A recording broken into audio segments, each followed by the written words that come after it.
Assalamualaikum warahmatullahi wabarakatuh. Perkenalkan, kami dari kelompok 6 di sini akan mempresentasikan hasil diskusi kami mengenai peristiwa yang termasuk kejadian tidak terduga. Next.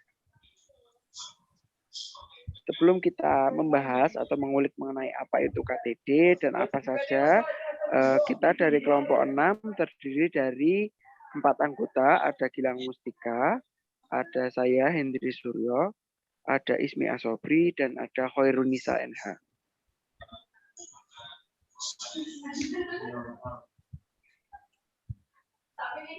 Pengertian kejadian tidak diharapkan.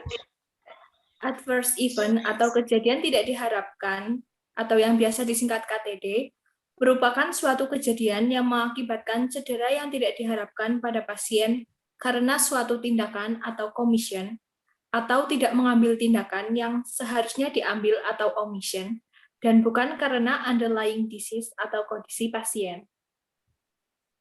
Next.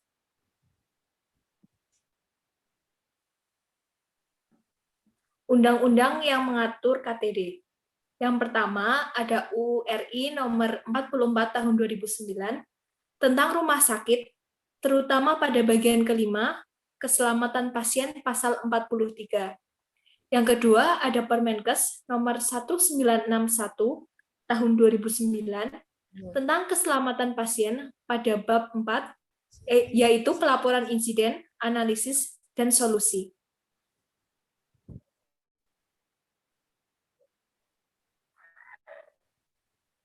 Yang selanjutnya adalah contoh kasus.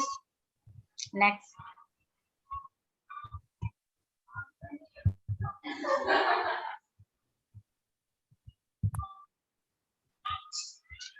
Yang pertama, satu pasien anak terjatuh dari tempat tidur. Ada satu kejadian pasien terjatuh ketika ditinggal oleh pihak keluarga karena ada urusan di luar ruangan dan tidak menginformasikan kepada perawat ruangan yang bertugas. Cara mengatasinya, yang pertama adalah susun kebijakan direktus rumah sakit yang berkenaan dengan keselamatan pasien untuk mencegah KTD. Yang kedua, perencanaan pengadaan tempat tidur berpengamanan yang akan digunakan untuk pasien anak, pasien gelisah, dan pasien dengan kesadaran menurun. Yang ketiga, adakan berbagai pelatihan tentang keselamatan pasien.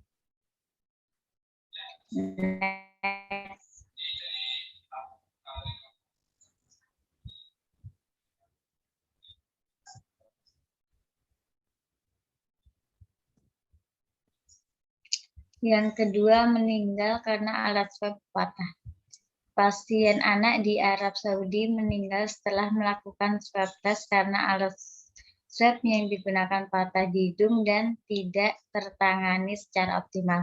Cara mengatasinya, yang pertama, meninjau kembali kualitas alat swab yang digunakan, mengkaji ulang prosedur penanganan swab test. Yang kedua, pihak keluarga korban membuat pelaporan dan mendesak pihak terkait guna menyelidiki dan menangani kasus tersebut.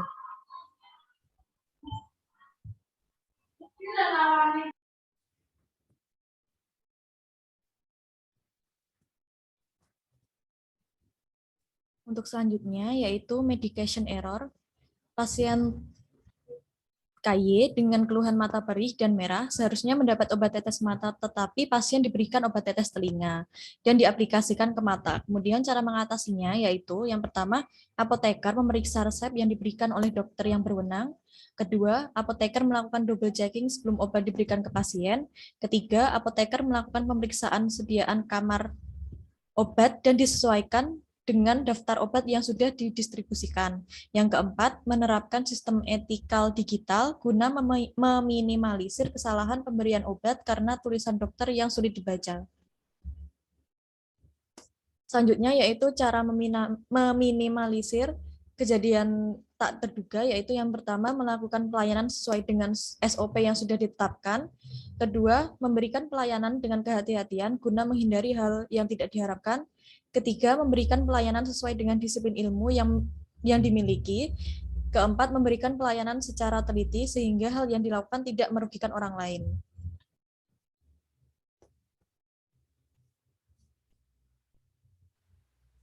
Berikut ini adalah daftar pustaka yang kita gunakan sebagai dasar untuk membuat presentasi dan ataupun PowerPoint yang kali ini kita sudah tampilkan dan kita paparkan.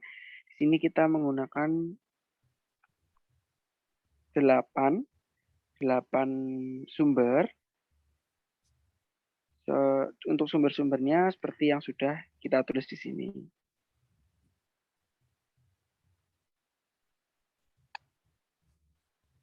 Nah, seperti tadi untuk pemaparan materi dan penyampaian sumber yang kita gunakan sebagai dasar materi, untuk kali ini kami dari kelompok 6 ucapkan terima kasih. Cukup sekian. Wassalamualaikum warahmatullahi wabarakatuh. Waalaikumsalam.